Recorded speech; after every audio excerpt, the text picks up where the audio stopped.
a variety of captures going here. All right, I'm on it. I got it ready to go. And we are live. 3, 2, 1, go. Hello, this is Tom, aka Jedio here. Hold on. 3, 2, 1, go. Tom, aka Jedio here. Hold on. You need to mute yours, babe. I know I'm going. Thank you. All right, 3, 2, 1, go.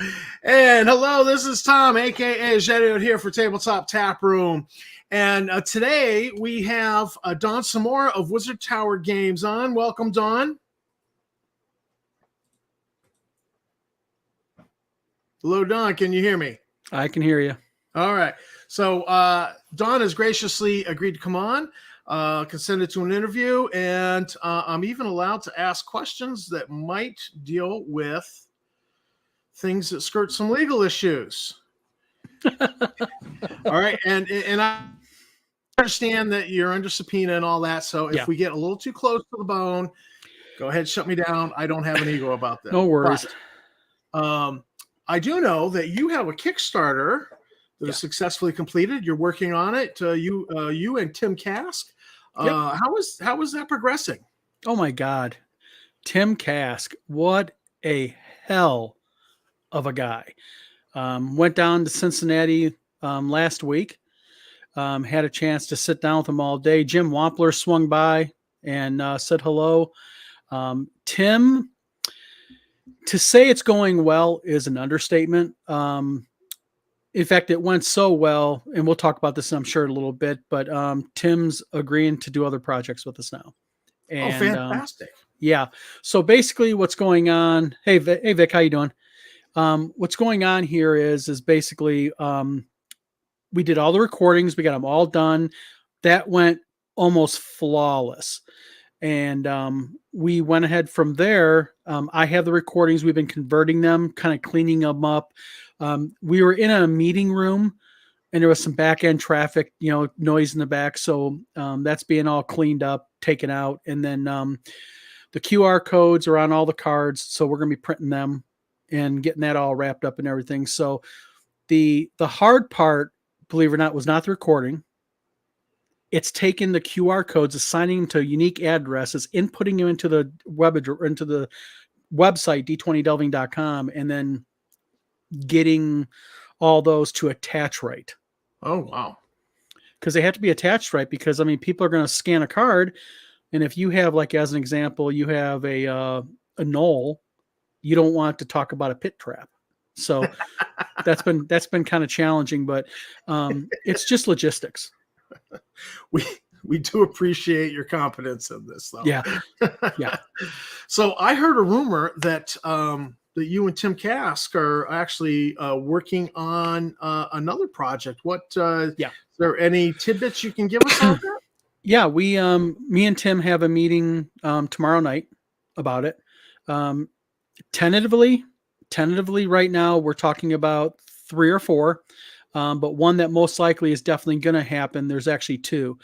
We posted our equipment cards on Twitter in our social media a couple days ago. Oh, nice. He's looking at possibly doing the readings on those. And then also along with that, we're going to be doing, you actually have a copy of it, the deck of descriptions. Yeah, the Rot Hole Dungeon. Yeah, we're revamping those, and we're putting out a modified version and also one called Deck of Tricks and Traps. Ooh. And the tricks and traps is what has Tim real kind of intrigued here.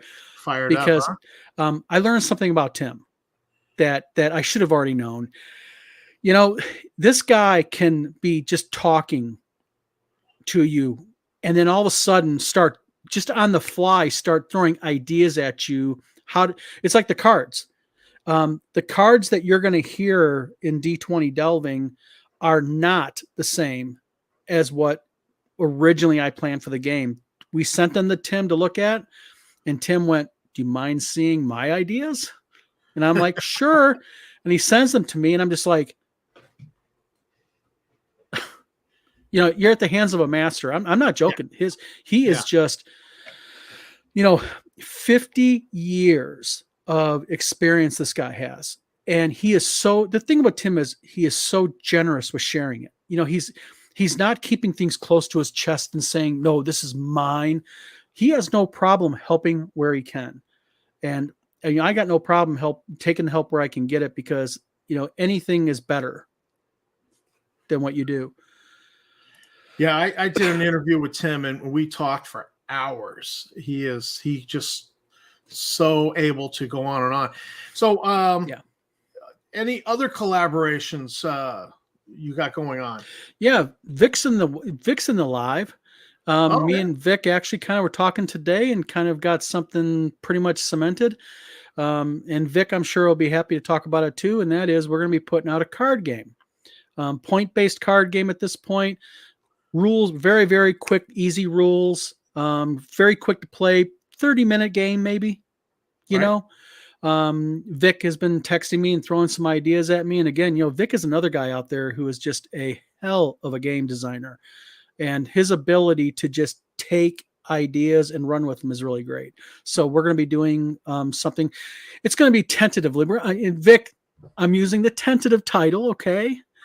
And that is, we're going to be probably calling it something, like Guild of Thieves or something. It's basically where you're a thief and you're trying to gather up like the relics, like the Staff of Ra or Solomon's gems or something like that. And we were talking today a little bit at lunch about taking the game and making it theme based. Like you might have like one release is, Egyptian based, Right. Middle Eastern Egyptian based, you got to get the Staff of Ra. Maybe another one is, African culture based. One's a World War II based, because you're doing something against, the bad guys, So yeah, lot of stuff. That name that gets you demonetized. Yeah. The Yahtzees.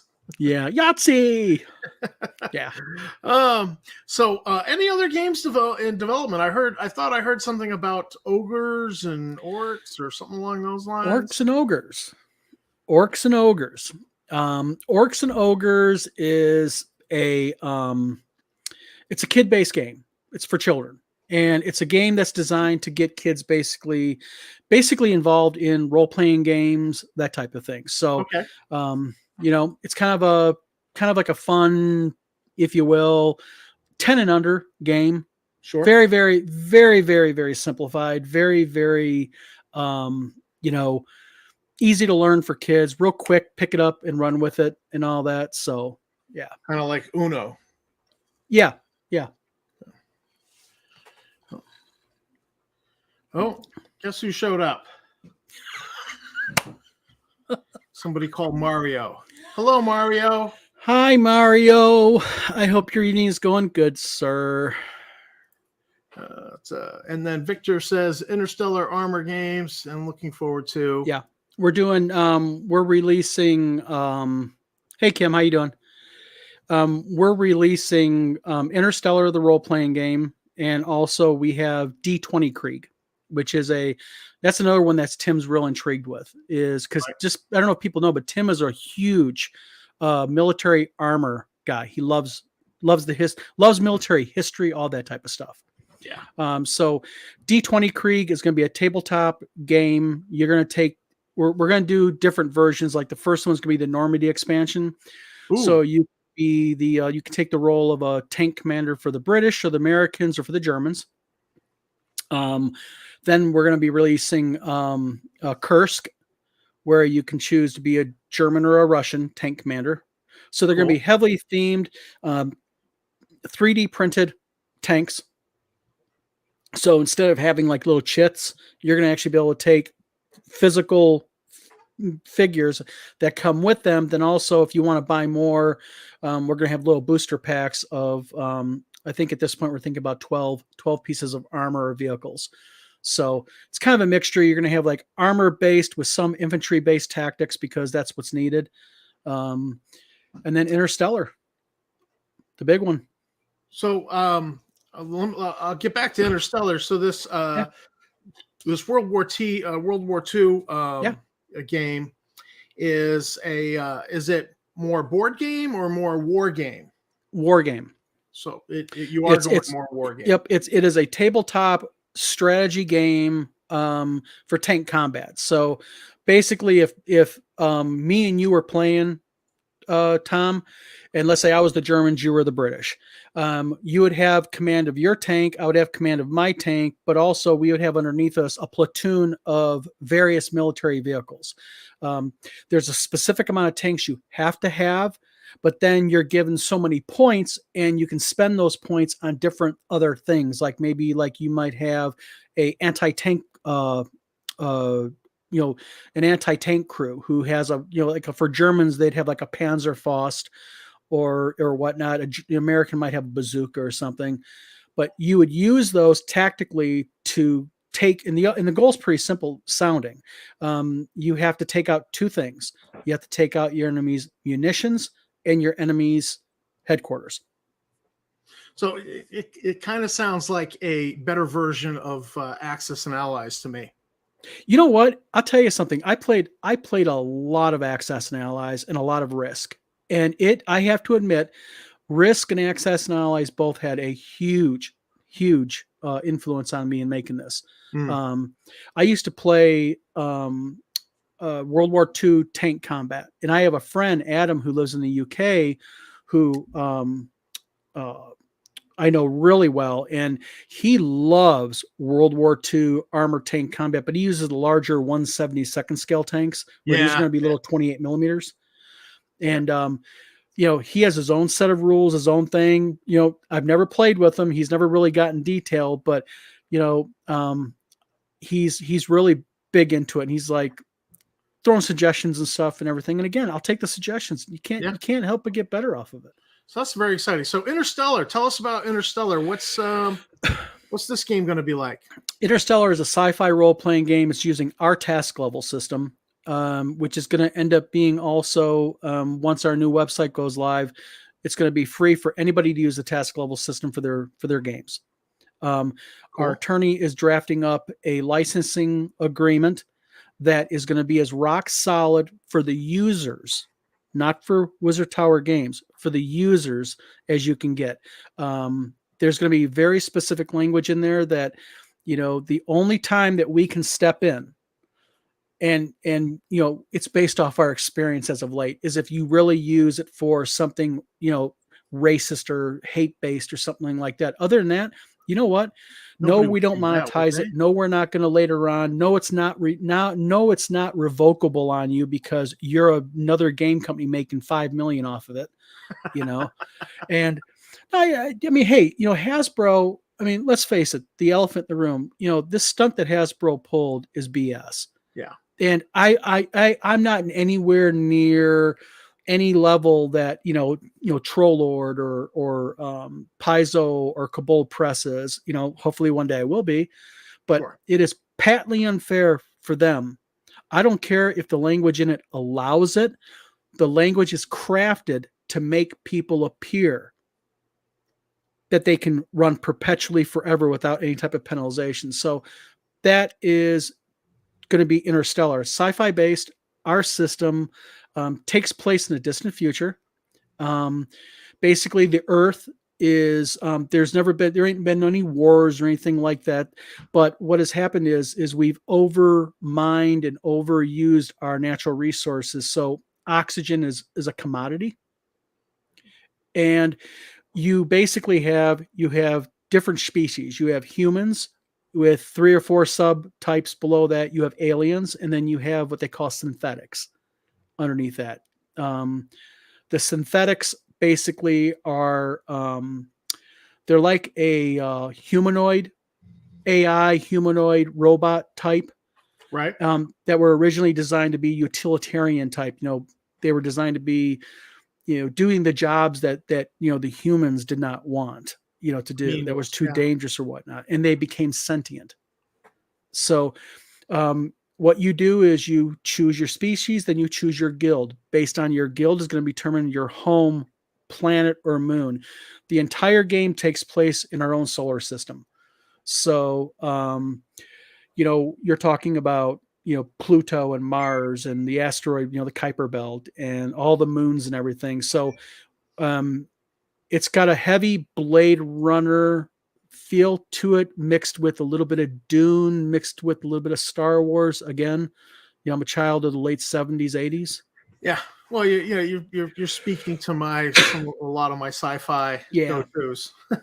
Yeah, For exactly. sure. So, and I'll tell you what, and I played Star Frontiers growing up, and not a lot, I'll admit it. I was a big D&D guy, but Star Frontiers, was a heavy influence on me too, because whenever people think role-playing games, they tend to think about D&D. And science fiction is so much out there, so rich, and there's so much to pull from and utilize. Yeah. So you basically will go through adventures and dealing with other players, and you're going to get the premiere announcement on your channel on something. We have been working on now for over a year. But when Interstellar goes live, what we're going to be doing is we're going to be having a online portal that you can go into, and you can actually play with other players. You can actually deal with other players. You can choose what guild you are, and it'll give you background information. There'll be free handouts for it based on it. People can add content. So yeah, that's basically it. Well, it sounds exciting. Sounds like you have a lot on your plate, a lot on the drawing board. Yeah. And actually, Vic just chimed in with a comment here. He says, "Time for me to ask the hard questions, but not before I get a hard question in, Vic." So, I'd like to get you on the record about a few things. And, for example, there's a certain CEO of a company called Nutzer or New TSR, or Yeah. whatever its label is now, has made numerous wild allegations claiming that you stole a game from him, somehow with your D20 delving. But I thought you had sold him a game, and now there's a claim that you stole $23,000. I mean, how do you answer to that? How do you answer to that? The thing is this: we live in a world where anyone can say anything. Okay. I get that. And I know it's done quite a bit in politics, and I don't know if that's where he learned it from. But I will say, for the record, one thing. I did not in any way, shape, form, or fashion take and or receive $23,000 from him. The amount is absolutely ludicrous. I don't know if it's shock value on his part or what, but the thing is it's one of those things to me where it's up to now it's 28K. Okay. So as far as 28K, 23K, 26K, whatever, the court has a process. Okay. It's going through the process, and we're getting to the point now where depositions are going to start occurring. I imagine I am on the list. And the nice thing about this, although no court is something that you want to be involved in, there is a nice thing about this process, and that is everything that people like WotC has provided and such, they will vet. They will vet it, they will dig through it, and they will see if it's true or false. And if 28 grand got handed to me, well, I guess there's 28 grand in checks, and I'm going to be made out to be quite the liar then. There ain't, but it is what it is. I mean, so no, not worried about it. So now I follow the Justin Lanassa suing Wizards of the Coast. Yeah. And court case there. And, we have an account with Pacer and download all the documents from that. And I saw an affidavit in early 2022 that was sworn out by Justin Lanassa, where he swears that you signed an NDA. And now I'm confused. Why would you sign an NDA? Because he presented a document with his affidavit. So why would you sign an NDA and then, potentially violate it? Well, first I read the affidavit that he had, and along with reading the affidavit, I seen that he did have a signed by me, supposedly, NDA that I believe was signed in October of 2021. I think it was October 2021. I never signed an NDA. Okay, never did. But the thing about an NDA is that NDAs have signatures. Justin does live in the state of North Carolina. I do live in the state of Michigan. And there's just a whole bunch of little things like because I'll be just blunt. I mean, I already said this is one thing that I did when I saw that. It frankly pissed me off, Tom. I mean, anyone can say anything they want, fine.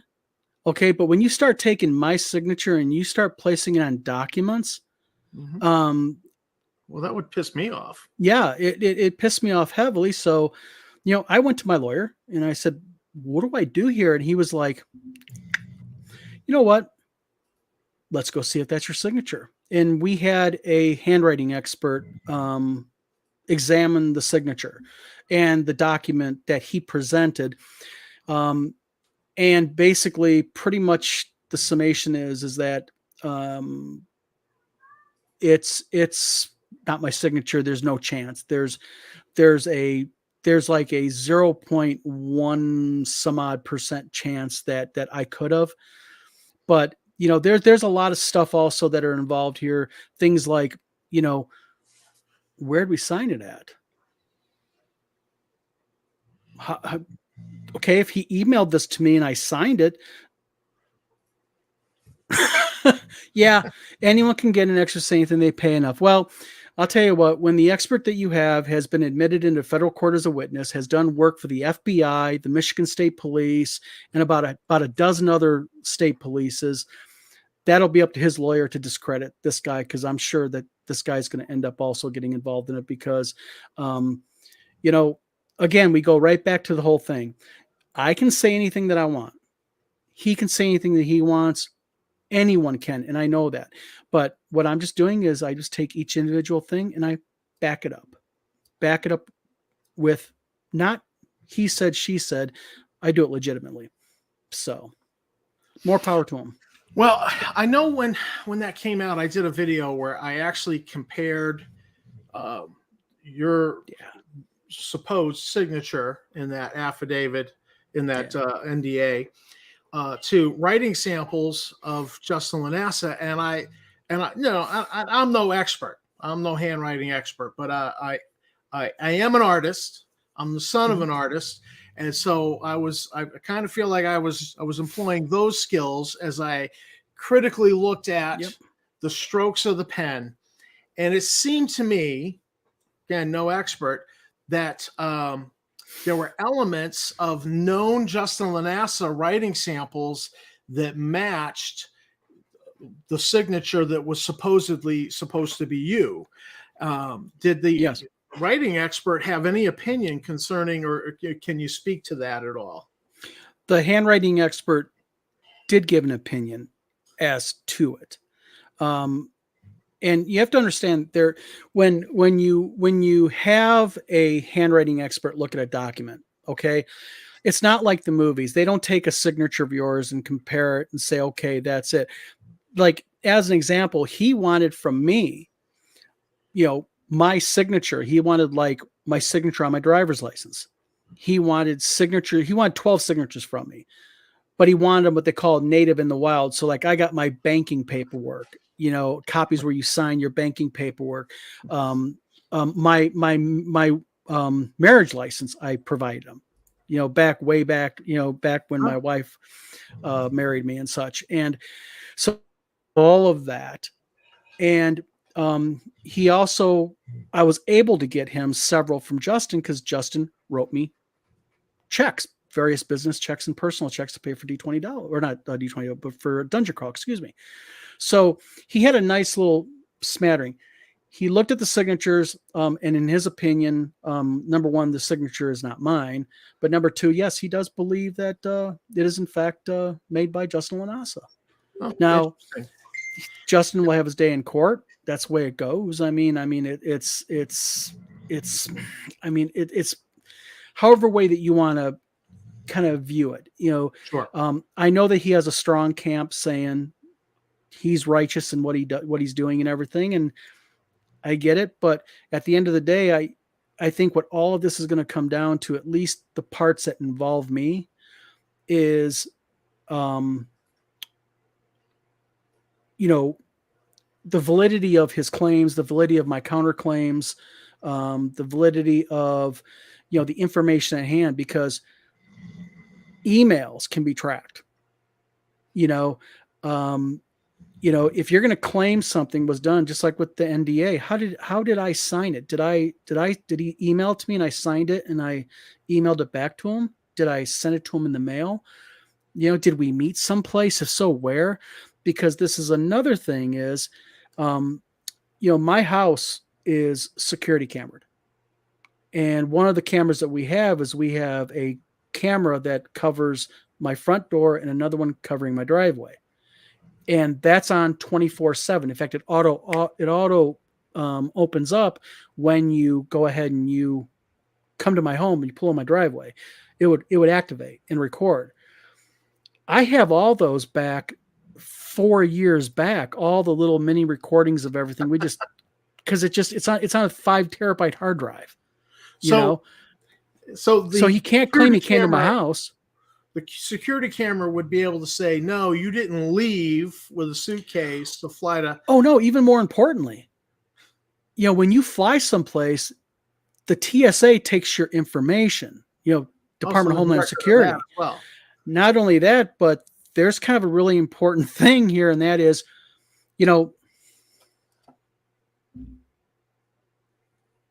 every tower you drive by pings and they keep those records.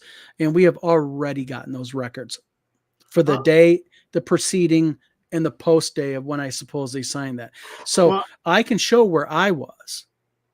I'm not telling him, but I can show where I was. So we're going to find out where this was signed at. Don't tell Justin. Yeah. So I want to read this question from Kim Winson. Yeah. Here it says the real question is to me is why did he want an NDA for printing? Was he concerned that you were going to tell people, yes, I actually printed it? The beautiful part about it is that an NDA was brought up. I mean, Michael Hovermail, when he was working for Justin, really did a fine job of trying to keep things in order, trying to keep, the house, so to speak, proper and upkept. And, a NDA was brought up by Michael, but Justin said, you don't need to do that. And again, keep in mind one thing, these communication levels, and during that time, we're talking about September, October of 2021, because I was still kind of like in the being vetted stage. You know what I mean? It was still kind of, so all these things were done via email, via text, and via Discord chat and or video. And all of that is documented, preserved, and Kim has a very valid point. If he was going to, at that point, keep in mind, we're talking about October of 2021, my relationship with Justin Lanasa was in the throes of, hey, are you coming to the Michigan Gamers Expo in December still? We were going to do a game convention that COVID knocked out. But at that time, we were talking about that. And also along with that, we were talking about at that time, just, kind of, oh, here's some things I've done. Oh, here's some things I've done, back and forth. It was fairly informal, and we really weren't even in discussion about me actively doing game printing or making for him. It was more just, hey, we have a lot of projects, because back in that time frame there was a lot of Star Frontiers, the new Genesis card game, being discussed. Then it turned into a role-playing game. So yeah, there's no reason, would have been no reason for me to sign one anyways. So there's been a lot of accusations. Yeah. From I believe an individual named Mario Real's one of them. Justin Lanassa himself. Oh, here's Mario again. That claims that you are that you're a liar, that you're lying about stuff. How do you respond to that? Well, first of all, Mario Real, since he's in here, I'll talk in the aspect of Mario Real, and then I'll talk a little bit about in aspect of regards to Lanassa. As far as Mario Real calling me a liar, my offer is still open to Mario Real. I am happy to go into a live with him, like I'm doing with you right now, and let's go into a live. Show yourself. Hell, put a bag over your head like the Unknown Comic of the 80s, man. I don't care. But using sock puppet accounts and saying liar, liar, and saying the things that he has, I just take it as the source. Am I a liar? You know what? There's only one way they're going to determine if I'm a liar, and that's real simple, and that is when this gets closer to trial and what I claimed is brought up, brought in, and vetted. Because I'll tell you right now, I handed over to Wizards of the Coast a lot. Everything they required. And I'll tell you something, and I know damn well what they're doing. They're going page by page by page, just like Justin's lawyer will, because he'll have access to it. Page by page, every claim, every statement I make. And the thing is, they'll vet it. And for me to think that I was going to lie to a federal court judge via a subpoena, no. That's kind of like kind of one of the most easiest and simplest ways of landing in federal prison, I would think. So as far as Mario Real goes accusing me, you know what? He's a sock puppet account. I think I know who he is. I'll just put it that way. But I guarantee you, I know what Mario Real will not do. He'll never disclose who he is. 2, I promise you at GaryCon, he will not come up to my booth and say, "Hi, I'm Mario Real. Nice to meet you." Yeah. Well, I mean, I'm searching on Facebook right now for Mario Real. There are people with that name, but it's not the individual we're talking about. But Mario, if you unblock me on Facebook, I'll send you an invite. We'll to join in live right now. So the invitation is open, Mario. If you would care to come on and refute Don, we'll bring you right on the show. And I'll tell you what, I'll agree to come on with it, and I'll make you a deal. You put me as the third wheel in the corner, and you mute me where I can't say a damn word. I'll let him have the floor, and I'll just sit back quietly, and I'll watch. And he can sit there and he can say whatever he wants. But the bottom line is this. And again, I think there's a I learned this in politics type mentality, and that is, just like what's going on, anyone can say anything. It's easy. You Photoshop that, you lie, you made that up. I think we've already seen that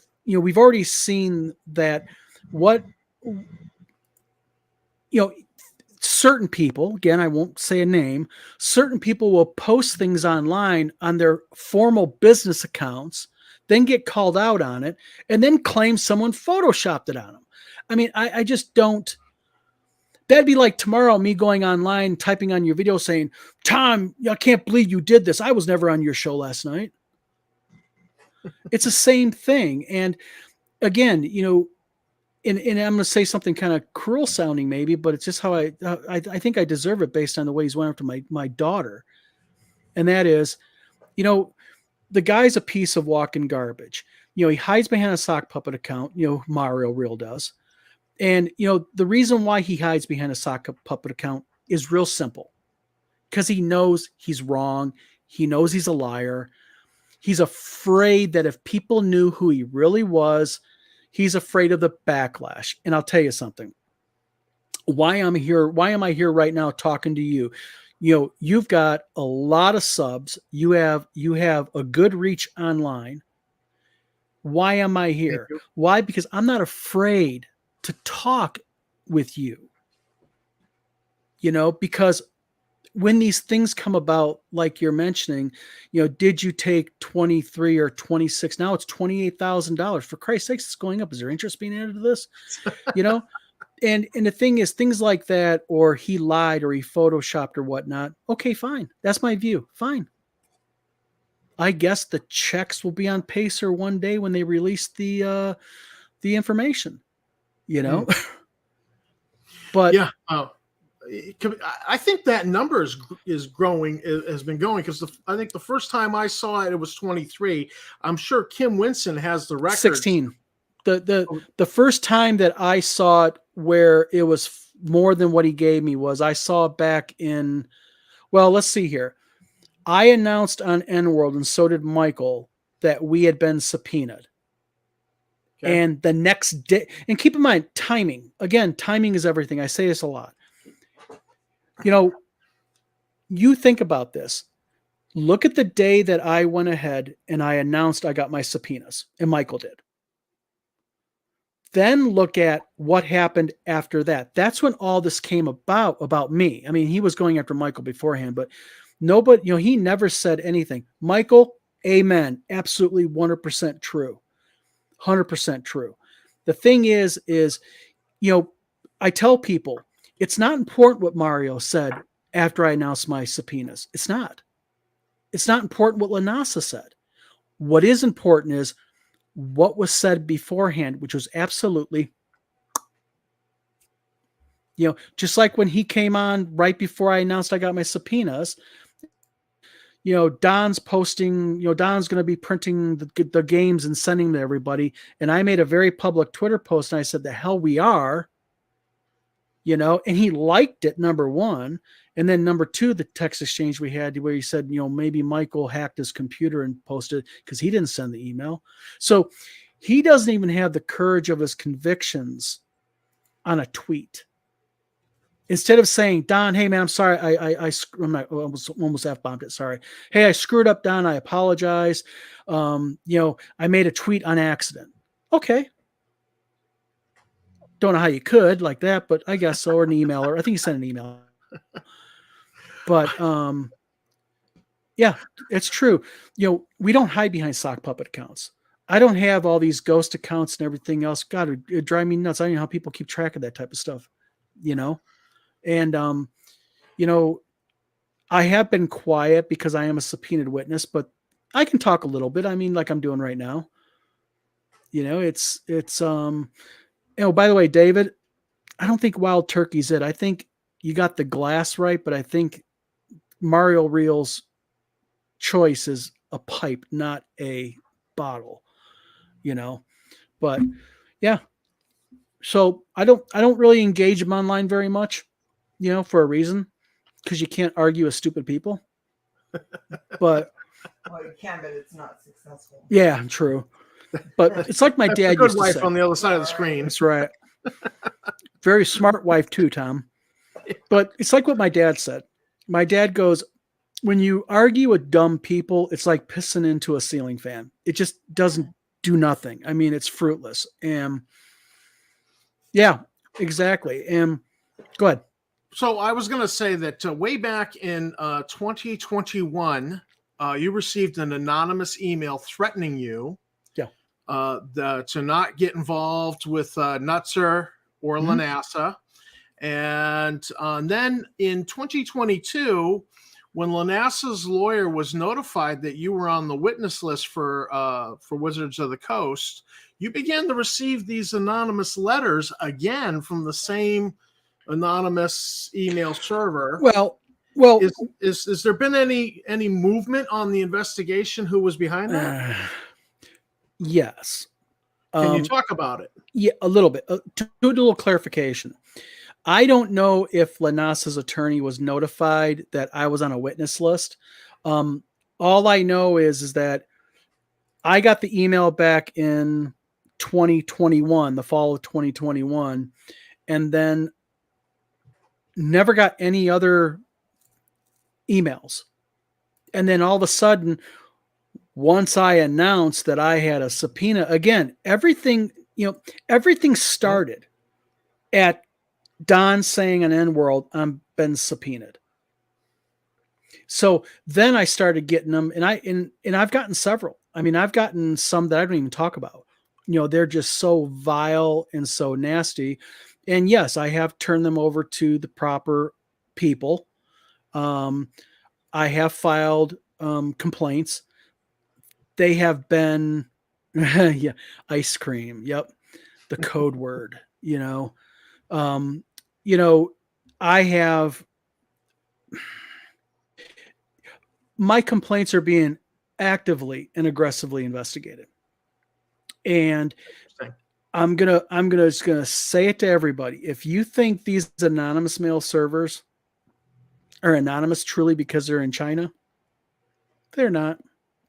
Your IP is attached to it. And I know people can use VPNs and like Norden VPN and all that. I get that. But at the end of the day, you have to be able to access that stuff somehow.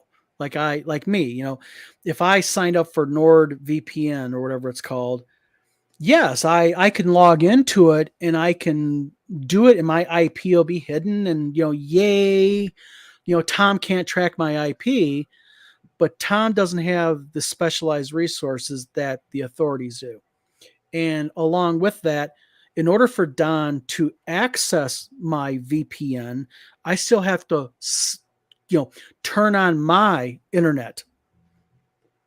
Right. I have to access it via my internet.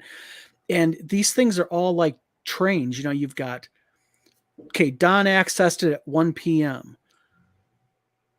Don's, went dormant at 1:05. This email was sent at 1:12. These are the things that these guys do not, and these gals don't understand. These things can all be really, locked in together. And along with being locked in together, it's, let's put it this way. It's like what my attorney said. You take what you think Don, about law enforcement and the authorities' capabilities. You times it by 20 and you aren't halfway there even.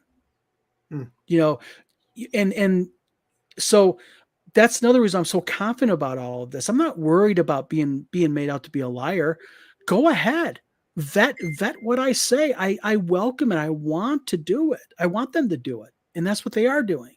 And we'll just see where it rolls. I guess as the old saying goes, he has a right to his day in court. After all, he filed a lawsuit. And he has his day in court. And in my opinion, I don't think that he I want to put this. I don't think that he realizes the mistake he made. I really do. I just don't think he realizes the mistake he made. We all love RPGs and, he went into the cave and he stabbed the dragon in its ass. I mean, that's what he did.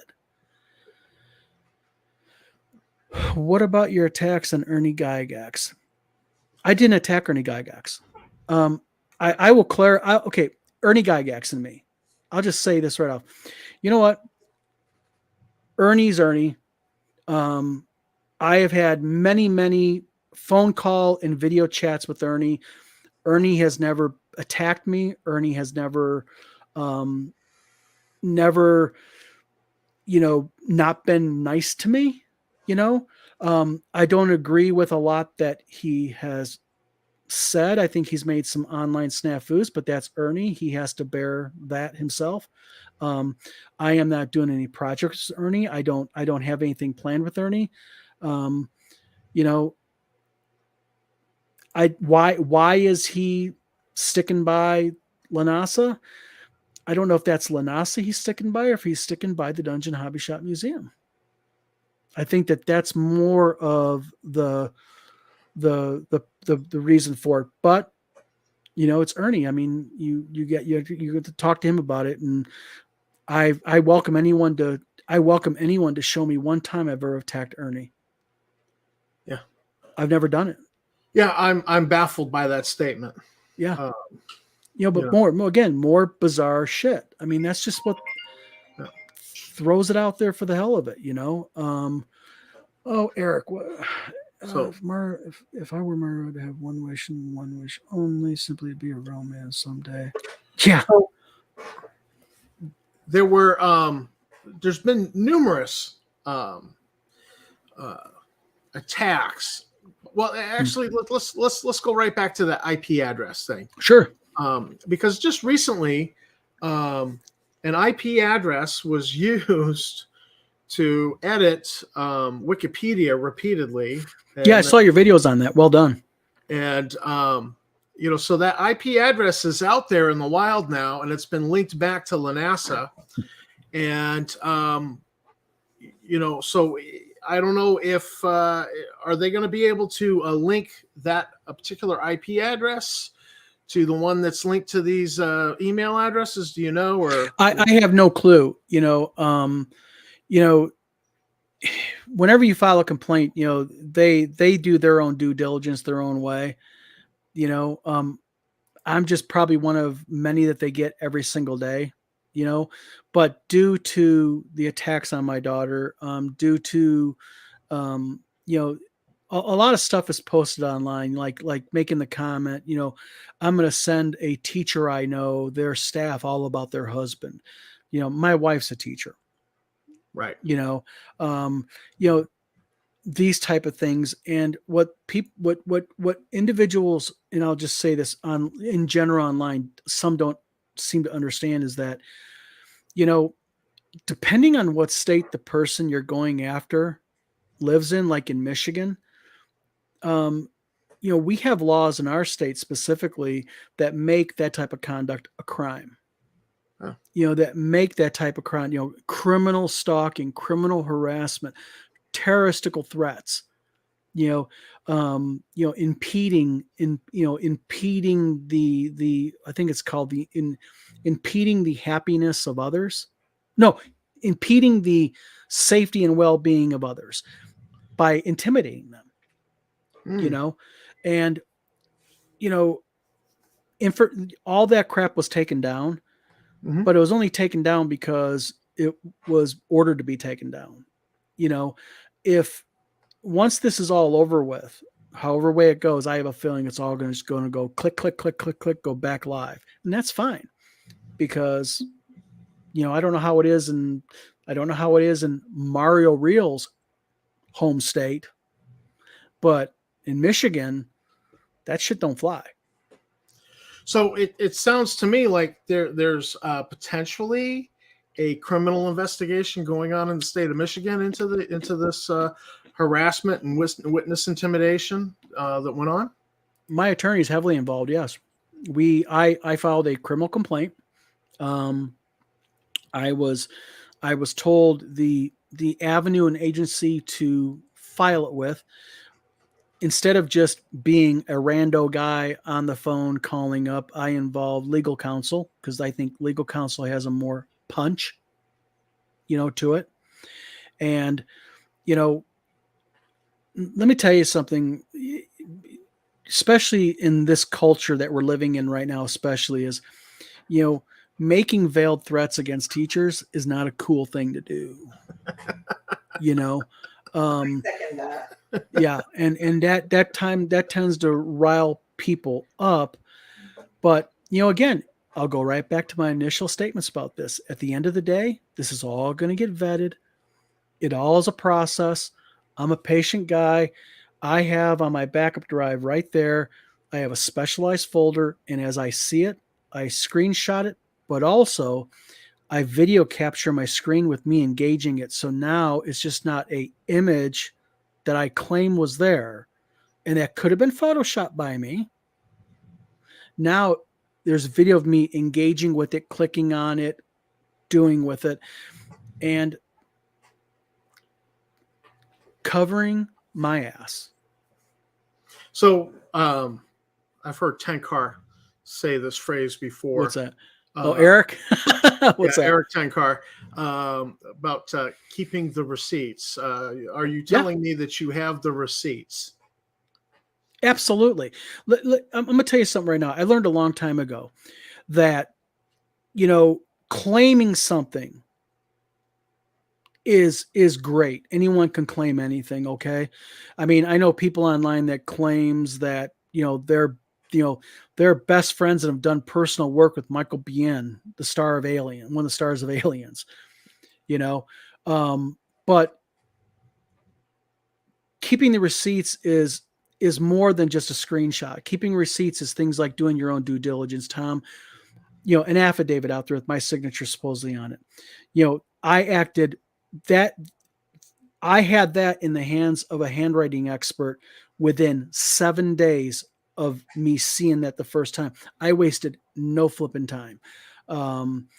Just like everything, when this stuff comes up, I even vet myself, these talks of 16 grand and such. I can't get into exactly how much he did pay for Dungeon Crawl.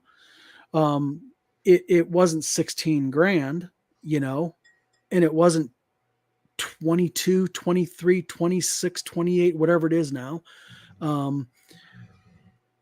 Again, receipts. He's going to have to prove that. And see, this is the thing about courts. Once you're found to be a liar to a judge, it's really hard to get out from underneath that. So let's see here. Kim, except for you censored for most stuff, preponderance of evidence is the standard for civil, which is Kim is right about preponderance of the evidence. Yes, there is a lesser burden of proof for civil than there is for criminal. Criminal in the United States, I know, Kim, you're almost a lawyer, getting damn close to it, but in the States, and I think you know this already, but in the States, to be found guilty of a crime, it's preponderance of the evidence, the scale. But with civil, it's opinion only. I think, Tom, you're guilty, or I think, Don, you're guilty. And, like Michael, even digital forensics, I think that is going to play heavily into all of this because, I'm talking about it only because it's public record. It's nothing that's behind the veil of this order, but like this affidavit that was provided, and the things that are said on the affidavit, like he didn't meet me until I think he said September or something like that of 2021. I have our phone, our emails, and our PMs that go back to June of 2021. So digital friends. It would be reasonable to expect that those PMs, those personal messages, those text messages would talk about you guys getting together to sign an NDA, wouldn't it? You would think that if there was an NDA signed. I would. And by the way, they don't. But also, things like Michael mentioned was the digital forensics aspect of it. It's interesting to me because, it's like the PDF. Yes, we the haven't discussed PDF. There's a reason why Adobe PDFs are so popular, because not only are they handy, but they're digitally secure. Because it's sort of like what Scott said. He's my attorney. He goes, you have, you can look at the metadata, but there is other metadata attached to PDFs that people cannot have access to unless they have very specialized software from Adobe, and Adobe only releases that software, gives access to law enforcement agencies only. So all of this is you know, is very, very easily validated, you know, such as how big was the PDF file? Okay, well, Dave is emailing me the PDF file. Was that matching the same data amount as what was emailed me? When do all the communications over the content in it begin? Was it post or was it prior to? Yeah, there's so many things that are attached to this that I don't think that he took into consideration. It would have been really smart for him back when I first threw a fit with him about it. Just to simply either tell me to go F myself, don't do it, then I don't want you to do it, or to say, you know what, Don, we'll call it whatever he wants, you know, to use his term. Oh, it's the woke crowd. It's the libs, whatever. Right. But he did, and Michael can attest to this. I am sure, Michael Hovermail, when he makes up his mind that he's right and he's going to do it, yeah, stop him. Yeah, because there was even an assertion back in August that, oh, you're printing up the Dungeon Crawl board game, the second printing of it, and I was like, he is so full of crap. I know nothing about a second printing of the Dungeon Crawl board game. You know, bottom line is this, and I'm going to tell you this as a game designer and as a person who can physically make them. You know what? Shit happens sometimes. You know, it's like us. Right now, we have some paper that we do need for D20 delving that's kind of tied up in customs right now. But the thing is that if you think you're going to run a little bit late, you notify people. You don't just keep saying, coming. You say, hey, we got a problem here. We have an issue. This is the issue. And you know what? 99.99% of people will go, oh, okay, as long as it's reasonable. You know, delays happen in any project. Reasonable delays. If you say it's going to release on August 15th and you know for some reason something's come up and it can't release until, September 1st, that's reasonable. A month is reasonable. Yeah. A year is not. Well, a year is not when you keep telling people, and this is the whole thing with this whole mentality behind what's going on is, Dungeon Crawl, for whatever he wanted to do to it, it's his baby. You know what I mean? I don't agree with what he did to I don't agree with what he did to the game I designed. Okay. Right. But he did. And it's his product, his game, but he's going to have to sit there and, not last October, he said it's shipping in first week in December. Then he said it's shipping in, February, any day now. It's coming soon. And now it's March. And I don't understand. Well, even before that, there was a photograph posted on the Dungeon Hobby Shop Museum of all of these packages wrapped up for the post office. And, oh, yeah, shipping. That was back in March of 2022. And the thing is, there's something I don't understand. If I had customers saying, me, okay, I'll use you. Let's say you ordered D20 delving and you say, I never got my game. And I say, yes, I did send it to you. If you're going to take that public and I did send it to you, I have an easy way of shutting Tom Veralt up. I'll go right underneath your post and say, really, Tom, here's the tracking number. And anyone then can go right to it and say, oh, it left Battle Creek, Michigan. It went here, it ended up in Maine, right to his doorstep. How's that? And by using tracking, I'm not doxing you because on tracking, it doesn't say your address. All it says is the chain goes right to your hometown. And right to the postal distribution center that's closest to you. And then it'll say out for delivery. Yeah, another thing is has anyone come forward and saying that they got a copy and did it besides the one guy, that Wolf Patch dude, whatever he is, that is his yes guy? I think Wolf Patch went to the Dungeon Hobby Shop and bought it in person. Oh, okay. So, Yeah, I so didn't know how he got it. his I saw his copy of it review. that's in the wild is one that was bought at the Dungeon Hobby Shop in person. I do believe that's what he said on his Yeah. video. Yeah, I probably. managed to get a copy. Somebody mailed to me, but again, it was not one that I shipped and that I purchased and let Lanassa have my address, because we don't Yeah. want 5 and 10 pound packages of poop mailed to the house here. What, you don't want first class dookie? No. The thing is this, it's real simple. You know what? I'm just gonna say something that I'm just gonna put out like this. You know what?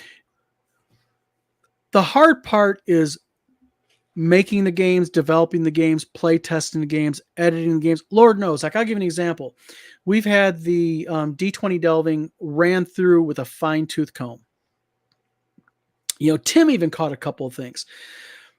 The thing is as a game publisher, you have to put your ego off to the side.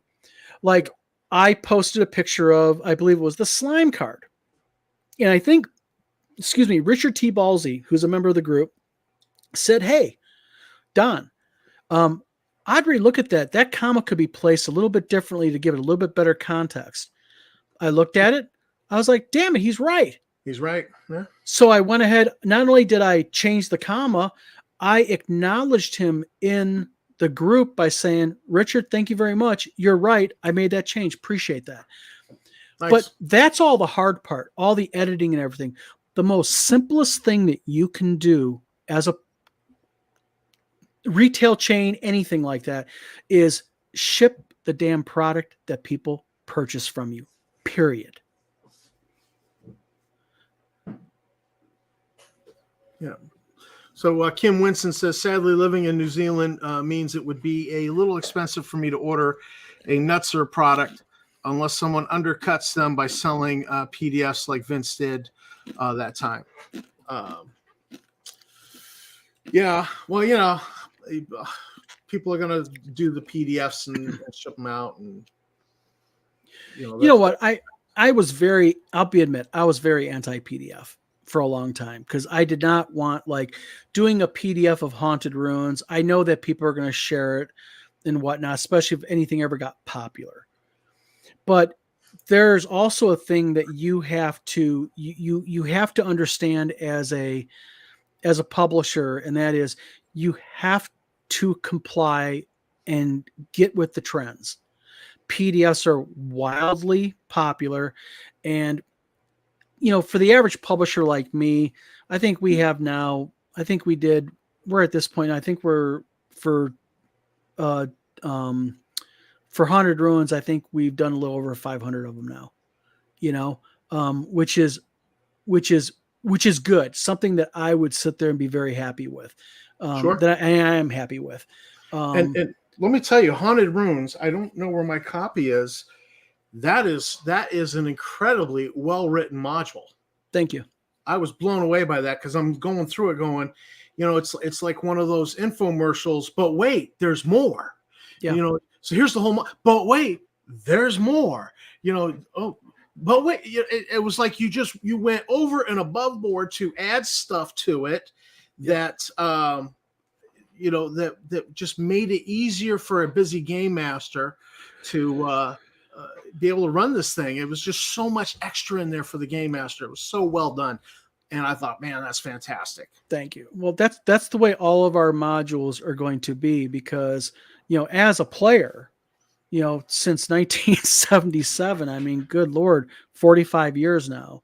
I really, when I was trying to do modules, I wanted what is value added here? What can be added in there that's value added that not only makes the game, okay, they're buying it, there's an adventure in there. Yes, there is an A and there is a Z, and there's a process you go to get to it. But what I try to do in my game modules is I want to bring, when they start down the road of A, to B, to C, to D, I want them to have options to make it more fun. I think when you add content like that, it helps the DM get around cunning players, because players are going to game you. You think they're playing your game. Players game you sometimes. And if you have a really switched on group of players, you got to be able to have options on the fly. And instead of saying 1 minute and having to grab the DMG and go flip through it, go turn a page, Monster Manual page 44, I want them to be able to have that in front of them, any module of ours, and say, oh, got a bell curve or a little curve thrown at me, boom, and hit it.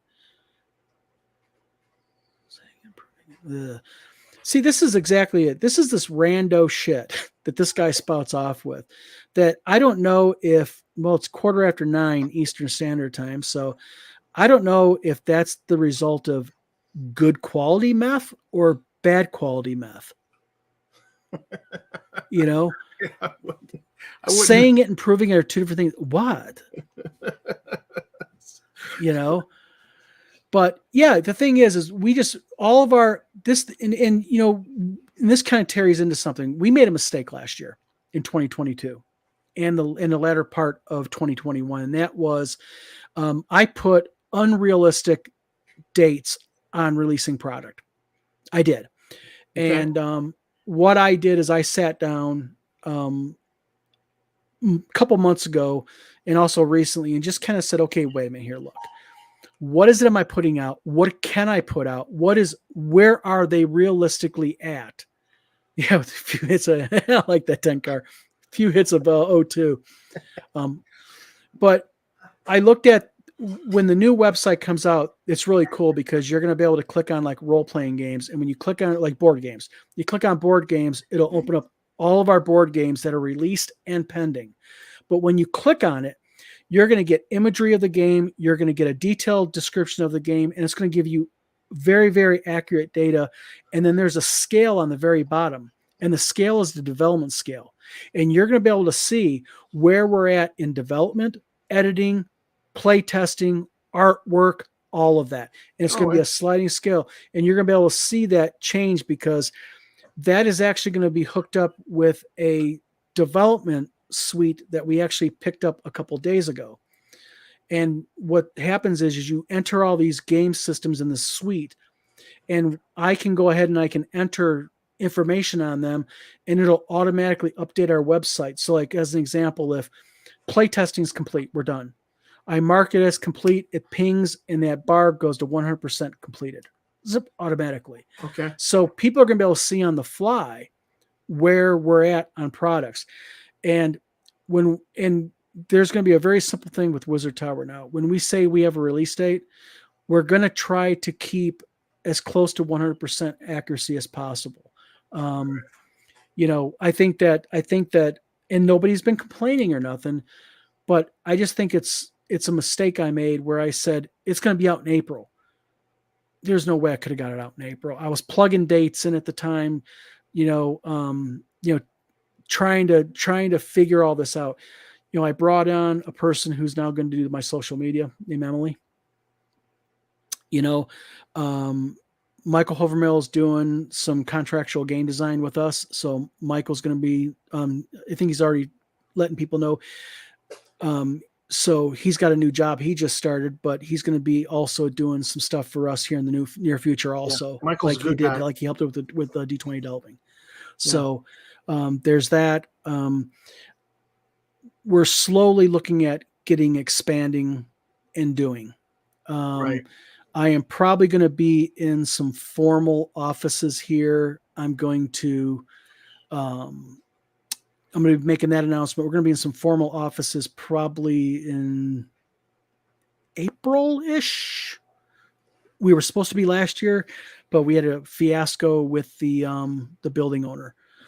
Don, we should make a 20-year-old or older module bar dungeon crawl. Players start out adventuring, and the goal is to make it from Yield Tavern to 10 Cars Tavern to Tabletop Tavern. Oh, speaking of, that's a great idea. That is actually a good idea. I'm all in for this.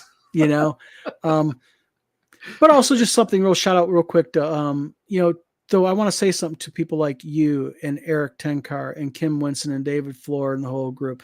I really do appreciate the support you guys have given, me and Wizard Tower Games. I really do. It's our pleasure. I understand, first impressions were not the best, based on who I was kicking it with. Like my mom said, you lay down with dogs, you're going to wake up with fleas. And, I just want to make sure that, you guys understand that, because it is really, really appreciated. It is. Well, you know what? Here's the. Let me throw Tammy's comment up there. Heart back. Thank heart you. done. I appreciate that. Way back when I got trolled and pictures of myself and my daughter who has special needs got trolled. Yeah. In 2021 by Lanassa, and it pissed me off, and so I says, all right, here we go, game on. I actually doing the digging, trying to do my due diligence. I actually called you up. Yes. I called you or I IM'd you, and we communicated a little bit, and I just says, you know what, I'm gonna drop this. I'm gonna drop this because I think I just had a feeling you were a good guy, just taken in by Lanassa. And so I was like, I'm not going to be an asshole and try to get information out of him and try to hook him, because I was like, I just got a feeling for this guy. He's on the other side of the fence, but I got a feeling he's just a good guy. And so I dropped it then, and I'll go dig elsewhere for the information. Mm-hmm. And I'm glad I did, because you've turned out to be, a hell of a nice guy. And I appreciate and I enjoy that. our conversations. I do enjoy our conversations also. I mean, we talk quite a bit on Facebook PM. And harking back to that, you have to understand something.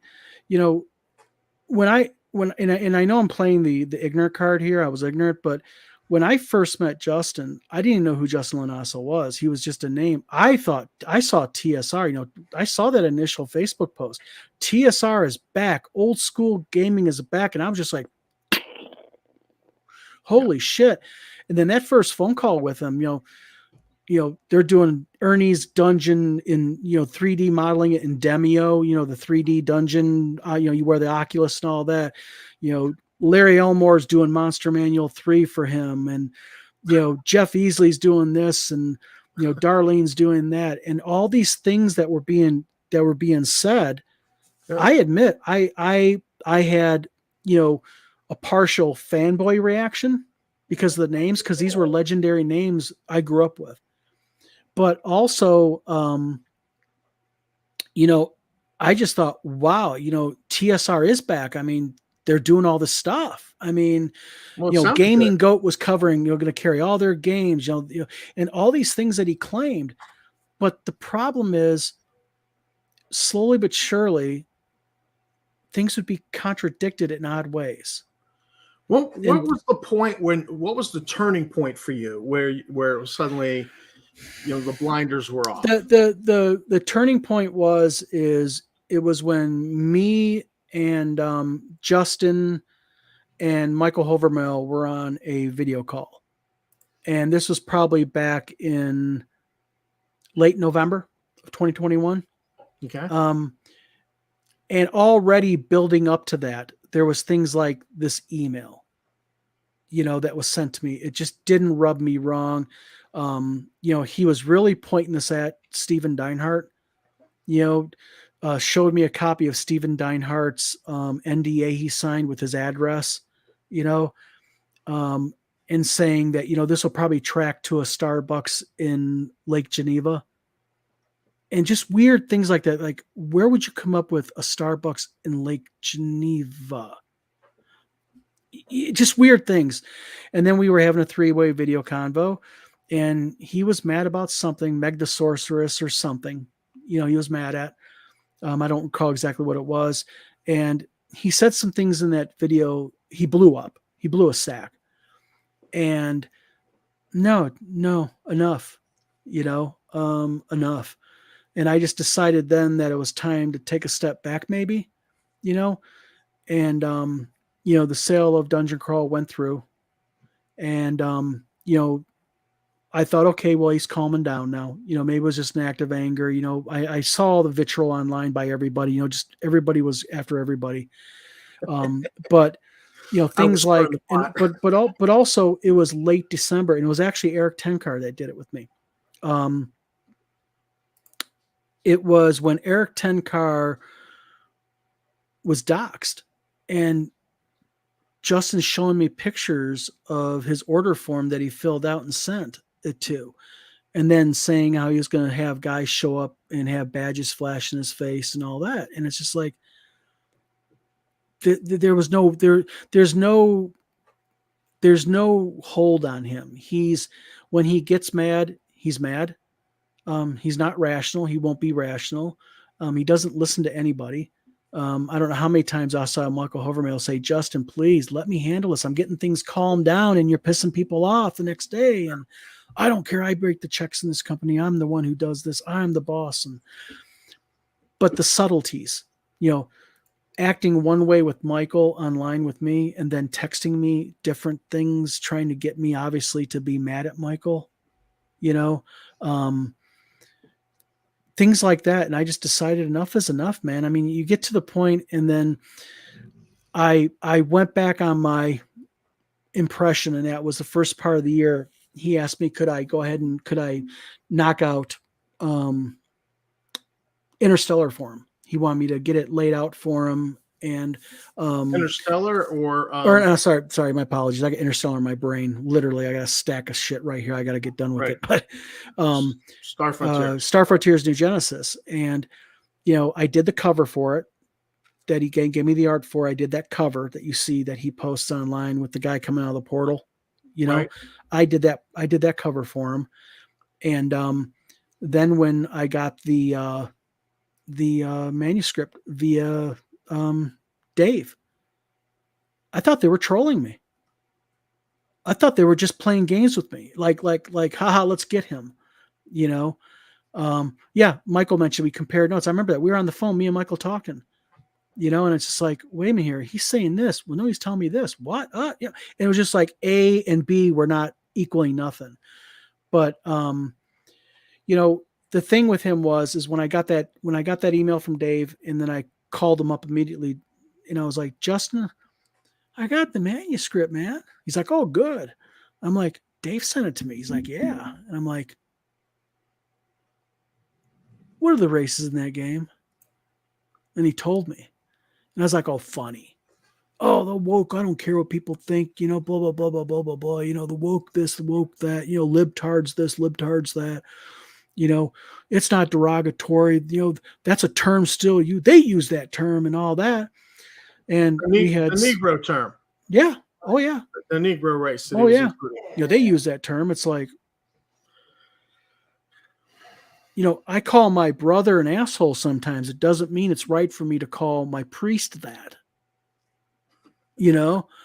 So the thing is, after several phone calls and it just wasn't going nowhere, not going anywhere. I decided to send him I started sending him letters to the effect. This is going to be put in writing now. We're not going to do an email. We're sending this certified mail, priority mail, tracking number. This is my stance. And I just finally told him, no. And even after all of that, I was not a bad guy, because I think he felt that he needed me. I think he had his eye on my, I think he wanted me to do his design and layout. And I think more so he wanted my printing stuff. Just like I think Mario made a comment one time that he'll be, he did it just a couple of weeks ago. He made some type of comment at one of my videos, like, when I'm bankrupt and they're auctioning off my printing equipment, they're going to be there doing the bid on it. It's like, give me a break, So yeah, no, enough. I mean, you can say enough without making a public spectacle of it. He just doesn't get it. He doesn't get baseline civility. He doesn't understand that words matter. He doesn't understand that, demeaning people does not, it may, demeaning another person. I don't care what their income level is. I don't care, different people can afford different things, there are people out there far more fortunate than me and you. And there are people out there that are not as fortunate. That's not something you throw up in people's faces. No. He has to. and it is what it is. I mean, there's so much more that's not even been talked about yet because I can't. But I'll just leave that at is all of this. Like I said, there's nothing I have claimed that I don't have physical copies of, email, PM, video recordings, phone recordings, all of that. And you're not going to be able to deny on camera or on the phone. It's just not going to happen. Right. Well, we're more than happy to have you come back on when you can talk about all of it. I'm telling you right now, when all of this is over and it's done, and the case has been either way, whether Justin wins or loses, I'll put it like that, but when it's all done and said, not only am I happy to come on your show, but I've already made up my mind. My hobby is I write books. I'm going to write a book about it. I am. I'm going to write my book about how I met him. It's going to be semi-autobiographical. I'm talking about how I met him, about when all of this is going on. And, what we'll do is we'll just wait and see. But the nice thing about this also is, and unfortunately, I don't think Kim Winston's going to fly over from New Zealand to come to it, but Gary Con is going to be a hoot. And people need to swing by Gary Con. And if you are at Gary Con, swing by. Wizards of Terror Games going to have a booth there.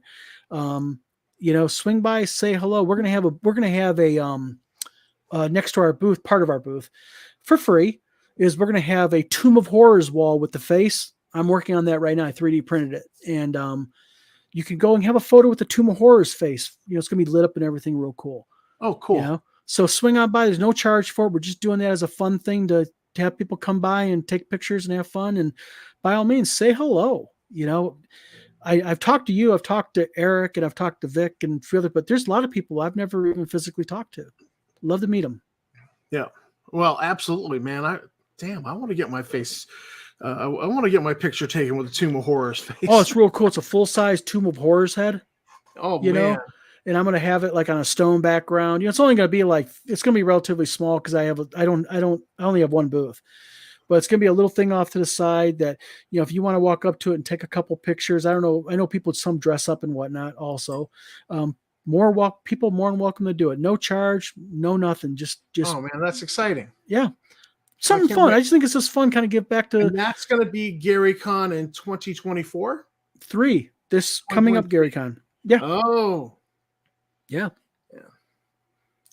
Definitely going to be there. Tim's gonna be by the booth. We talked about it in Cincinnati. He's going to swing by the booth and sign D20 Delvings. For people. Yeah, going to have fun with it.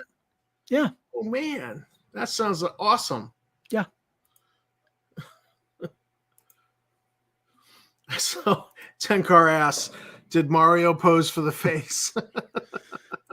No, at least the Tomb of Horrors is, somewhat honest to its adventures. You know what I mean?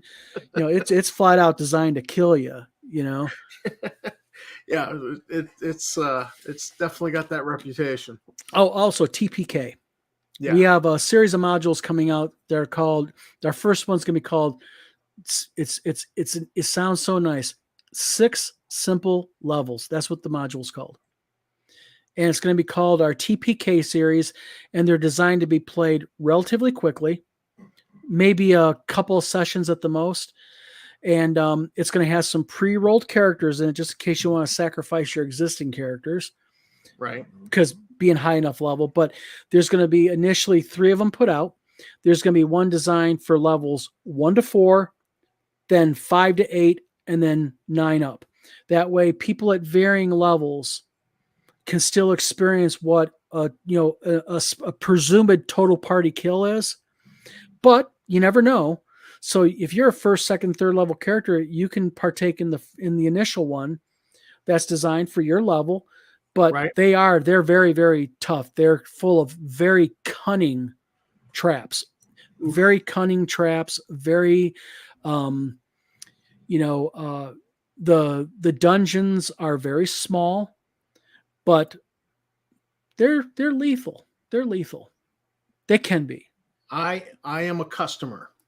Good. I am a customer. Are you going to be doing any demos of these modules at conventions? I want to demo out D20 delving, and I want to demo out how to use the deck of descriptions, the deck of tricks and traps at DaveCon. I'm going to be at DaveCon, Victor Dorso's convention this year also. And at GaryCon, I'm not going to be demoing anything. It's my first time there as a vendor. I want to first just experience it like that. I mean, my wife's going to be with me. So I'm sure that there'll be times that she's going to man the booth and I'm going to wander off, and check out things, of course, and say hello to people. But, as far as demoing there, not there the first time, I'm going to sign up also next year. And at that point, I think that's when I'll have more product to be able to offer to demo and such too. Cool. All right. Well, we've kind of circled quite a ways around. Yep. I want to bring up one more thing Sure. and just ask how it impacts you. Because I follow a printer, small game developer out of Great Britain, Crichton Broadhurst. And so I get his emails and I was reading it today. And one of his projects that really had me into it, he's doing this writing project where he writes 500 words a day. And he's got an accountability partner who's also doing 500 words a day. So they check with each other and they have to report. And so he's working on this project and was going to be a 200-page hardcover book, and he's going to finish the writing portion like in October. And so it was going to be dual status. So you could get it with OSE stats, and you could get it with 5e stats. Yeah. And I'm thinking, oh my God, he's so into this project. And I was thinking like, man, I want to drop the dime on the book, but this whole OGL thing has to have ripped the carpet out for him. He even admitted that in one of his emails. He says, oh yeah, he says, there was only, I didn't get to because he gives away stuff for free through the email all the time. And he said, I didn't get to the usual amount, this week because of this whole OGL thing. And so I'm just curious, how has the controversy with the OGL impacted you in Wizard Tower Games? Well, somewhat it has. We have a current licensing agreement that we had basically got our paws on, and it was going to be a board game based off of decidedly content, IP content, that this company already has a agreement that it's theirs. They basically purchased the rights to it. They had already indicated they reached out to their people at WotC about allowing this to be done in a board game because it was a video game at one time. And we got the go ahead, but that was back in August. So we've been kind of like in this process of getting an agreement together. Well, now that this has happened, we're in a flux. So that project could be out the door. We don't know yet. We're still waiting to hear from their attorneys to say, yes, your agreement is okay. The new OGL, yes, but it doesn't apply to this because it was a video game at one time. So that falls under their specialized agreement. So just wait for clearance on that. Other than that, I only have one real project. I mean, you've read The Haunted Ruins. I mean, that's pretty agnostic. I mean, that's pretty clean. I mean, I try to make that as neutral, compatible without using the IP. And that wasn't due to any foresight of anything that WotC did, but it's just, the OGL's never sat with me right. Okay. It never has, just because of the fact that, it's their stuff, to put it bluntly. And, look what's going on. I mean, if WotC just simply says to all the publishers, yes, that's the way it is. We don't care about the public backlash. you'll get over it. Then it's going to take a major federal court case to do it. And in the meantime, what's going to happen? The federal court could very well say one of two things. They could say, no, the new OGL until this case is over with stands. Or they could say, no, until this is over with, the old OGL stands. But they can also say, since you want to file this lawsuit, until this is vetted out in court, you're going to suspend publishing of the IP that's in question.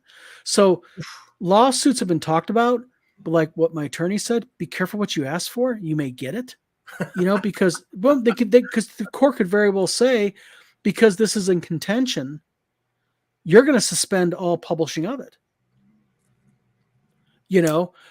Then you're talking about a court case that is Lanasa is a good example.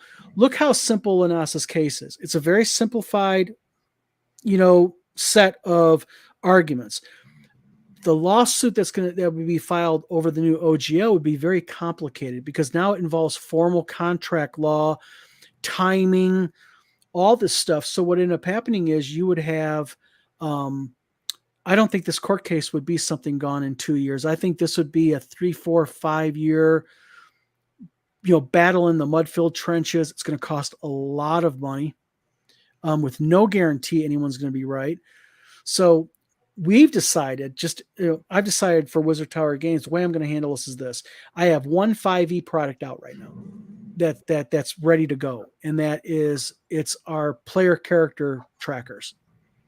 I'm going to continue with that product, but what I'm going to do is I'm going to, and this is going to be really difficult, is I'm going to have to try to remove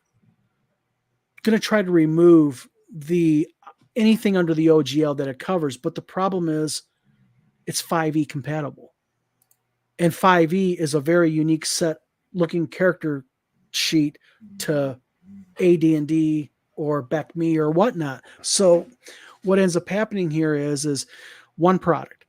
So we're going to use the task level system. We have signed on to ORC. We're going to publish material under the ORC depending on what their license looks like. I'm going to preface it with that.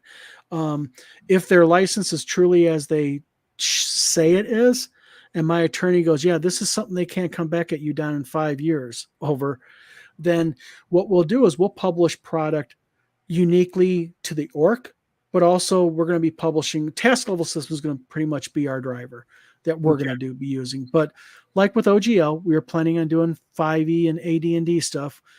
The AD&D stuff that we're going to be doing is going to be compatible with AD&D and basic and such, the products, but we can sanitize that out pretty easy. 5e, I don't think we're going to be able to sanitize it enough to use it. So it touches us.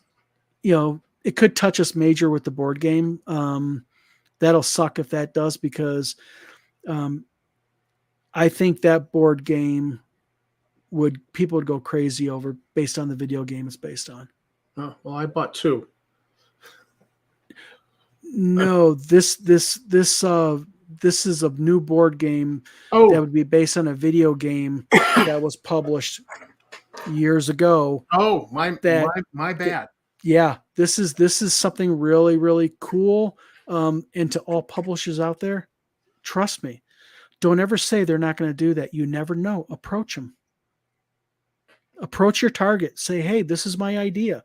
Here's what, because that's how I did it. I took a basic idea and I sent them a synopsis of it and said, hey, it took a couple of tries, 7, but I got it, but again, that will be a huge impact on us. But now the OGL is kind of advertising a lot. But I don't have, what helps me is I didn't even have a lot planned for that would be covered under the OGL. I wanted to make myself kind of, generic, Good night, Vic. Yeah. Hi, Vic. I want to make my stuff generic enough because I just didn't want to touch the edges of something like that. I just thought it would be it's just something, you're dealing with someone else's IP. Yeah, you can do it, but D&D compatible is easy. Compatibility with D&D 3.5 second and AD&D basic BECME, that's so easy to do, make something compatible. It's the newer stuff, and I'll be honest with you, I was going to keep my 5e stuff very limited. Okay, well that's cool. I'm glad to hear that. I'm looking forward to finding out about that game that you have in development, and we get the okay on licensing on it. Trust me, I will be blabbering that all over happily. So hopefully, but see, this is the type of stuff that this affects. Now the wheels people. are turning. All right, what computer game could he have licensed? Yeah, I'll give a few hints. It was a computer game for a PC, and probably in order to play it, you had to have floppies. Well, that's a while back. It's a while back. That's a while back. Full color. I remember playing games with floppies. Yep. Maybe a 3.5 disc. Maybe that also. And you can also still get your hands on it. Oh. Because I originally, I had a friend who had Sid Meier's Empire. Oh, yeah. Good game. Precursor to Civilization. Yep. And he had it on the floppies, and I copied it over to the smaller discs. Yep. And I ran that game on a Neko laptop with like 5 discs. And so I'd be playing it, and all of a sudden I'd have to change a disc. Yep. You see, man, this young generation doesn't know the struggle that we encountered, man. It was monochrome screen. Yep. And I was so excited to have that because I had been doing I've been doing my term papers on a typewriter before I got that laptop. Yep. And there was no spell check either back then on those. No. So, and the typewriter I had was a Brother. It had a little tiny screen, and it could it had enough memory in it that it could remember a page and a half. Oh man, you were balling it technically, man. You were a baller techie, yeah. I was borrowing it all the time from another kid at the school. So I would type it, and then I'd print it, and then I'd go through and correct, and then I'd go through the little screen and try to make all those corrections in there, and then print another copy from it. Oh, it was brutal. But once I got that NEC laptop, it was like, oh. I thought I was like, Oh, you were flexing, man. You were flexing. Other people had like legitimate computers. I had this crappy monochrome screen laptop that was. You know what, man? It worked though, didn't it? You made it work. Yeah. Well, and I bet you did a lot of cool shit on it too. Mostly just term papers and playing Empire. Oh, so you played Empire, man. It came in handy then. Yeah. Service purpose. Heck with term papers. Until I got my first PC, but that's right. Yeah. So Don, this was great. I enjoyed the conversation tonight, and let me just I think I'm falling behind on the comments. Get them up there. But thanks for coming on. Thanks for answering questions, talking about the court case, talking about some of the controversies that you have unfortunately been involved in through no fault of your own. And we're excited about the things that Wizard Tower Games is coming out with. I can't tell people, how much I enjoy your products, and I have a number of them. Appreciate that. So, and even with the copy of Dungeon Crawl that I have, and it's such a crappy game because of what's been done to it, I can see the bones of good design in it that was there that you worked on. So I have nothing but respect for you as a game designer. And so thanks for coming on. Thank you very much on the show. Well, thank you very much for having me. It was a lot of fun. We got to do this again. Yeah. Well, we have to do this again. Maybe we do this with 10 car after the court cases are settled. Yeah, have a happy topic. Yeah. All it was enjoyable. All of it was enjoyable. We Maybe gotta revisit that drinking game. Yeah, exactly. Yeah, I appreciate it, Tom. I really appreciate you and Tammy's support. All right. Well, this is Tom for Tabletop Tap Room with Don Semora and Wizard Tower Games signing out. I want to thank you for watching the video. Thanks to my subscribers. You guys are great. And if you have not subscribed, please do hit the like, subscribe, and bell icon and help me build the channel. But until then, keep on gaming. And